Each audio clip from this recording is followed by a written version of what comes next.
साईं मुख्तसर कंदुसि, मां डायरेक्ट जी मूंखे ज़रूरत कोन्हे।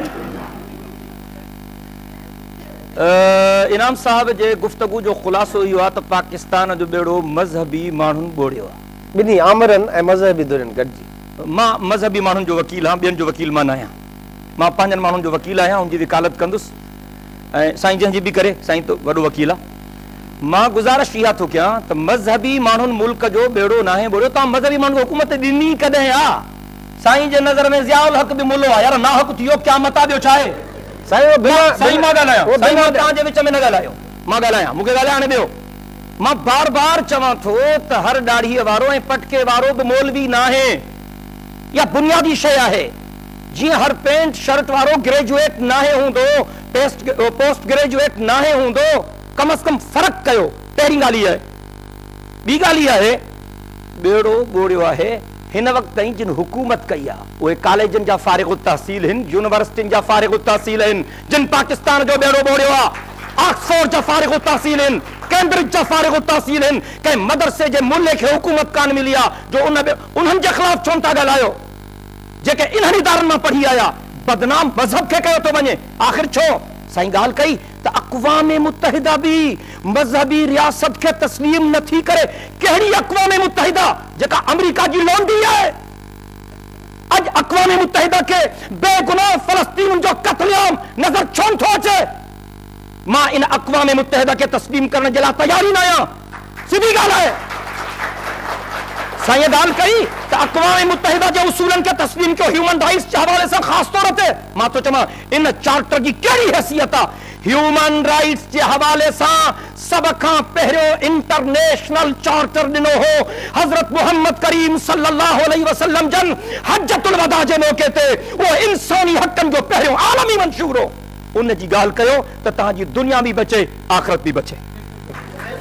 साईं पहिरीं मां हिकिड़ी अर्ज़ु कयां त ज़रूरी न आहे त जनरल जा खे असां बिना ॾाॾीअ जे मुल्लो था सम्झूं। जेको माण्हू मदरसे में न रहियो, हिकु मदरसे ॻाल्हि मदरसे जी न आहे साईं। ॻाल्हि इहा आहे त आलिम उहो आहे जेको दीन जो इल्मु पढ़े। ॻाल्हि इहा आहे डॉक्टर उहो आहे जेको MBBS करे। इहा न इंजीनियर उहो आहे जेको BE पढ़े। ॾिसो अर्ज़ु ॿुधो, इस्लामी दुनिया जा वॾा आलिम आहिनि जेके न कॾहिं मदरसनि में पढ़िया आहिनि, न को उन्हनि ॾाढ़ियूं रखरायूं आहिनि। तव्हां हसनैन हैकल जे लाइ छा चवंदव? तव्हां हाणे असां वटि हिकिड़ो गामदी फर्स्ट क्लास स्कॉलर अची वियो आहे, हिन जे लाइ छा चवंदव? ॾाढ़ी ऐं मदरसनि में पढ़णु इहो ई त मसइलो आहे न त असां इस्लाम जे बारे में जॾहिं सोचूं था त इहो फ़र्क़ु नथा रखूं त स्कॉलरशिप छा आहे, आलिम छा थींदो आहे ऐं मज़हबी पेशवा छा थींदो आहे। जेको माण्हू निमाज़ थो पढ़ाए उहो ज़रूरी आहे छा त आलिम हुजे? जेको माण्हू पंहिंजो अंग्रेज़ी या वेस्ट जे इदारनि में पढ़े थो उहो ज़रूरी आहे छा त उनखे इस्लाम जे बारे में ख़बर न हुजे? तव्हां ॾिसो त अलाए केतिरो जेतिरो इस्लाम ते ऐं इस्लाम जे मुख़्तलिफ़ पहलुअनि ते वेस्ट जे यूनिवर्सिटियुनि में इदारनि में कमु थो थिए, उहो शायदि असांजे इस्लामी मुल्कनि में बि कोन थो थिए। असां इहो था चऊं त जेको मुल्हनि खे कीअं हुकूमत मिले? मुल्हनि खे हुकूमत तॾहिं मिलंदी जॾहिं अवाम हुननि खे पसंदि करे। अवाम हुननि जा जेके सॼा तौर तरीक़ा आहिनि जो हू हिकिड़ी कलील अक़लियत आहे। पहिरीं त जेके असां मज़हबी पार्टियूं आहिनि उन्हनि जो हिन मुल्क में अवामी पॉपुलरिटी जे लिहाज़ खां रेशो छा आहे? 1% बि कान्हे को। ऐं वरी उन्हनि जा जेके अफ़ाल आहिनि, जेके उहे हर मौक़े ते ख़ासि तौर ते फ़ौजी डिक्टेटरशिप सां, ख़ासि तौर ते आमिरत पसंदि क़ुवतुनि सां। ज़ुल्फ़कार अली भुट्टो हो, उनजी तव्हां जमहूरी हुकूमत में 10 खामियूं कढो, पर इहा ॻाल्हि त हुई त हो अवाम जो नुमाइंदो हो। उनखे ख़ुदि इक़्तिदार तां छिके लाहिण में कहिड़नि धुरनि जो नव सितारा केरु आहे? जॾहिं बि का अवाम दुश्मन एक्टिविटी थिए थी त चाहींदे या न चाहींदे पोइ पंहिंजे बेख़बरीअ में ई इहो हल्को इस्तेमालु थी थो वञे अवाम दुश्मन जेको आहे सो एक्टिविटीज़ में। ऐं नतीजो इहो थो थिए त हिकु तरफ़ इस्लाम जो जेको हिकिड़ो इंसान दोस्त तस्वुरु आहे, जेको इनक़िलाबी तस्वुरु आहे, उहो बि बदनाम थो थिए। ऐं उन सां गॾोगॾु अवाम में जेका मज़हब ॾांहुं जेको हिकिड़ो सालियो रवैयो हुजणु घुरिजे उहो उन जे बजाए ख़ुदि हिकिड़ो रद्दमल वारो रवैयो पैदा। मां इन्हनि आर्ग्यूमेंट्स खे क़बूल करण जे लाइ तयारु कोन आहियां। इनाम साहब खे अल्लाह ताला ख़ुशि रखे, मूंखे बि हक़ आहे। मां गुज़ार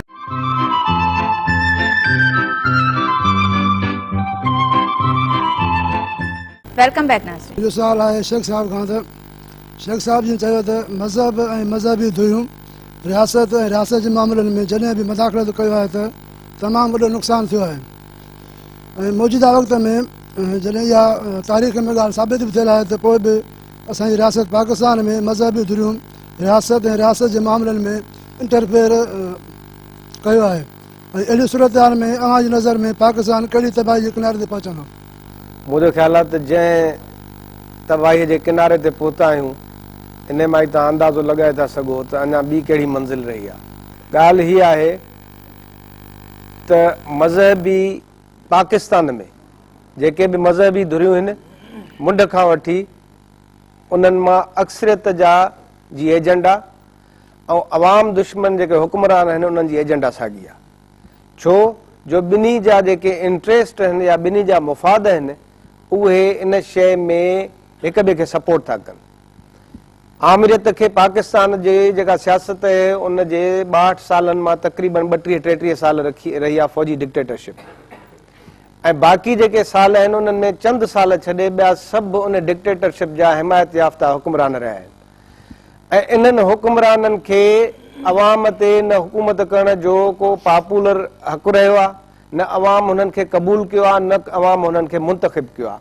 उन्हनि हुक्मराननि खे खपे हिकिड़ी अहिड़ी नक़ली सपोर्ट, हिकिड़ो अहिड़ो नक़ली सहारो जंहिंजे बुनियाद ते हू अवामी राय खे नज़रअंदाज़ करे ऐं पंहिंजी जेका मख़सूस मुफ़ाद आहिनि उन्हनि खे अॻिते वधाए सघनि ऐं उहा हुननि खे बहितर रूप में नज़र आई आहे मज़हबी जमातुनि में। छाकाणि जो मज़हबी जमातूं बि पाकिस्तान में या इवन इंडिया में जॾहिं यूनाइटेड इंडिया ही तॾहिं बि मज़हबी जमायतुनि खे का अवामी पॉपुलरिटी हासिल न थी सघी हुई ऐं पाकिस्तान थियण खां पोइ बि मज़हबी जमातुनि जी अवाम में का वोट या राय जे हद ताईं का पज़ीराई न थी सघी।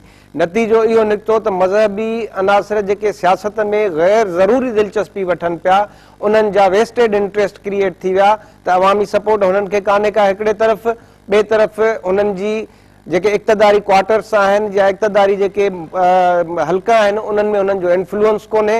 इन जे करे हुननि खे बि ज़रूरत हुई त अहिड़ा हुक्मरान अचनि। तव्हां इहो ई ॾिठो त जनरल ज़िया ऐं मज़हबी जेके धुरियूं हुयूं उहे हिक ॿिए सां इन जे करे क़ाइल थी वियूं। तव्हां खे यादि हूंदो जमात इस्लामीअ जा त कुझु मिनिस्टर बि ज़िया जे पहिरीं काबीना में आहे, उन्हनि बि उन में शमूलियत कई। इहो मुंड खां ई हिक ॿिए ते इंडिपेंडेंट आहिनि ऐं इहो ई मुल्क जे तज़लील ऐं ज़िलत जो बाहिस थियो आहे। अॼु मुल्क जंहिं हिन मोड़ ते पहुतो आहे जो तव्हांखे सॼी दुनिया में हिकिड़ी पंहिंजो टेररिस्ट स्टेट टेररिस्ट मुल्क तौर ते सुञातो थो वञे ऐं तव्हांजे माण्हुनि जी शनाख़्त हिकिड़ी टेररिस्ट वारी थी चुकी आहे ऐं तव्हां जिते वञो था उते तव्हांजी तज़लील थिए थी। एयरपोर्ट्स ते वञो जेका माण्हुनि सां हालत थी थिए पाकिस्तान जे जो जेके साओ पासपोर्ट आहे, भली तव्हां कीनिया ऐं युगंडा जे पासपोर्ट होल्डर आहियो त तव्हां सां उहा हालत नथी थिए जेका पाकिस्तानी पासपोर्ट सां थिए थी। मां वियो आहियां ॿाहिरि अमेरिका में, उते हिकिड़ो या मुख़्तलिफ़ यूरोप जे मुल्कनि में हिकिड़ो बिल्कुलु वाज़े ओपिनियन आहे त इहो जेको कुझु अफ़गानिस्तान में थिए पियो इन जे पुठियां बि पाकिस्तानी आहिनि, जेको कुझु अरब मुल्कनि में दहशतगर्दी थिए थी एसि ताईं हिकिड़नि हल्कनि खे इहे बि जेके आहिनि से ॻाल्हियूं ज़हन में आहिनि त ख़ुदि हमास ताईं जेका सपोर्ट थिए थी उहा पाकिस्तान मां थिए थी। त इहो जेको मज़हब जा जेके मज़हबी धुरियुनि जा मुस्तक़िल मफ़ाद आहिनि ऐं जेके आमिरती ऐं डिक्टेटरशिप जा मुफ़ाद आहिनि उहे न सिर्फ़ु अॼु पर सॼी तारीख़ में हिक ॿिए सां कोलाबोरेट कंदा आया आहिनि। उन जे करे ई असांजो इहो सॼो स्टेट जा क्राइसिस थिया आहिनि। हीअ हिकिड़ी मां तव्हांखे ॿुधायां अकेडमिक मां ॻाल्हि थो कयां त अॼोके दौर में मज़हबी रियासत जो तस्वुर अक़वाम मुतहिदा बि तस्लीम नथी करे। अॼु जे दौर में असां रहूं था हिकिड़ी मॉडर्न नेशन स्टेट सिस्टम यानी हिकु जदीद रियासती निज़ाम जे तहत। उन निज़ाम में पहिरियां ई त अक़वाम मुतहिदा जे चार्टर खे क़बूल करणो आहे जंहिंमें का बि नस्ल मज़हब रंग ज़ात जो को बि फ़र्क़ु तस्लीम नथो कयो वञे। जेके माण्हू सम्झनि था त को हिन मौजूदा रियासती निज़ाम में जेको बैनुल अक़वामी रियासती निज़ाम आहे उन में रहंदे हू क्रिश्चियनिटी जे बुनियाद ते का रियासत क़ाइमु कंदा, इस्लाम जे बुनियाद ते का रियासत क़ाइमु कंदा ऐं प्योर मज़हबी बुनियादनि ते का सक्सेसफुल रियासत हलाईंदा त मां सम्झां थो उहे न सिर्फ़ु पंहिंजो पाण सां धोखो था कनि, पंहिंजे पब्लिक सां ऐं पंहिंजे सॼे सिस्टम सां धोखो था कनि। महिरबानी नाम सॼी दुनिया जे मथां हिननि माण्हुनि बदमाशियूं कयूं, ज़ुल्म कयूं, बर्बरियत कयूं, वहशातूं कयूं, सभिनी जो इल्ज़ाम इस्लाम ते। तंहिं करे साईं खे इस्लाम जे पारां ॻाल्हाइण जो एतिरो ई हक़ आहे जेतिरो मूंखे आहे, कंहिंखे बि आहे। को माण्हू इस्लाम जो वारिस थी वियो छा? हिते दुनिया जे अॻियां रिकॉर्ड पियो आहे, जेके हिन जा चूंडियल माण्हू जेके हुआ साम्हूं अॻियां बीठा आहिनि, इहे छा पिया कनि? चूंडियल वॾा आलिम जेके सदर हुआ, जेके लीडर हुआ, उन्हनि छा कयो? अमेरिका जे पुठियां कोन हलिया, लखे माण्हू कोन मारायूं, रत जूं नदियूं कोन वहायूं, पाकिस्तान खे तबाह कोन कयूं, मुस्लमानी दुनिया खे तबाह कोन करे छॾियूं। हिननि जो ई कमु आहे जिन मुस्लमानी दुनिया खे तबाह करे कमज़ोर करियो। हिननि तंग नज़र अनपढ़ियल जाहिल माण्हू जेके इस्लाम जे पारां सॼो ॾींहुं वेठा ॻाल्हाइनि, तिन मुल्क खे तबाह बर्बाद कयो आहे। ऐं हुन ते इल्ज़ाम थो रखां, हिननि माण्हुनि असांजे मुल्क खे, हिननि तो बादशाहनि हाकिमनि बदमाशनि जेके चयो थो इस्लाम जा अलमबरदार ख़लीफ़तुल मुस्लिमीन अमीरुल मोमिनीन फलाणा हुआ, इन्हनि मुल्क खे तबाह कयो। मां हिन में ज़रूरु ॻाल्हाइणु चाहींदुसि, जेकॾहिं ख़लीफ़नि मां मुराद हज़रत अबू बकर सिद्दीक़ आहे, बसि इहा वज़ाहत थियणु खपे। न न न न न न न इहा वज़ाहत थियणु खपे। ऐं मूंखे ख़ुशी थी जो पलीजे साहिब न करे वज़ाहत कई त मुराद हज़रत अबू बकर, हज़रत उमर, हज़रत उस्मान, हज़रत अली न आहिनि। बाद वारा इहे चूंडियल न हा, ज़ोरी कब्ज़ो कयो हुओ। मां तव्हां सां गॾु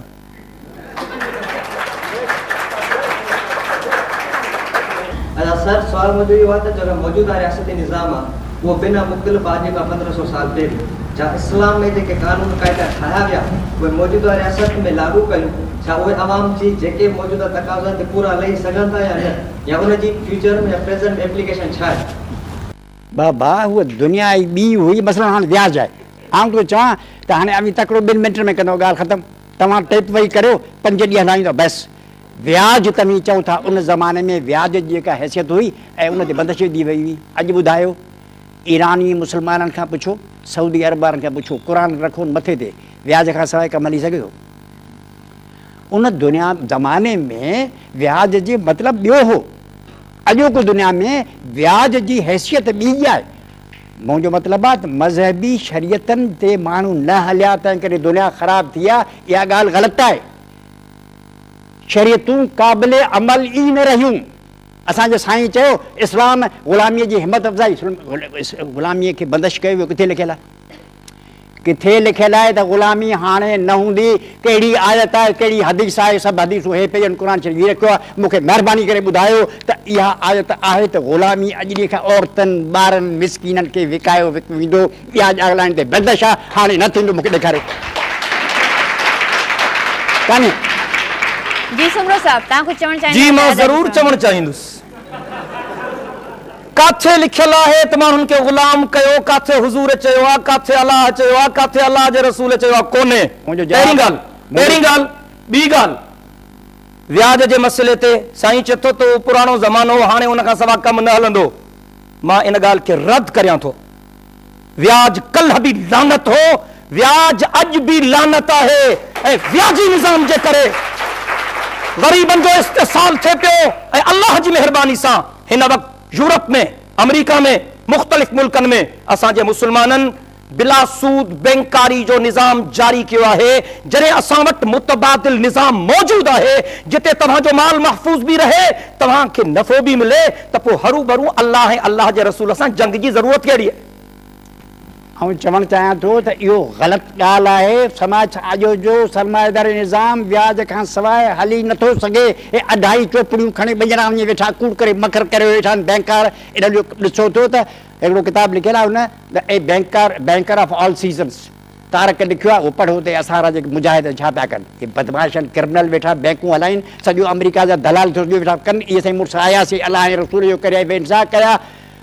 जदीद दौर में सरमाएदारी निज़ाम व्याज खां सवाइ हली नथो सघे। इस्लाम सरमाएदारी निज़ाम खे क़बूल नथो करे। तव्हांजे करण सां केतिरो तव्हांखे पुछे सिधी ॻाल्हि थो कयां। इस्लाम सरमाएदारी निज़ाम खे क़बूल नथो करे। न करे साईं अलाए कंहिंजो किताब पढ़ियो आहे। मां साईं खे चवां थो त मुफ्ती तकी उस्मानी बिला सूद बैंकारी ते किताब लिखियो आहे। महिरबानी करे पली जो साबुण जे मुताबिक़ करे। आउं ॿी ॻाल्हि थो करियां। नाज़रीन, असांजी गुफ़्तगू जो सिलसिलो जारी आहे। वठूं था हिकिड़ो नंढो ब्रेक।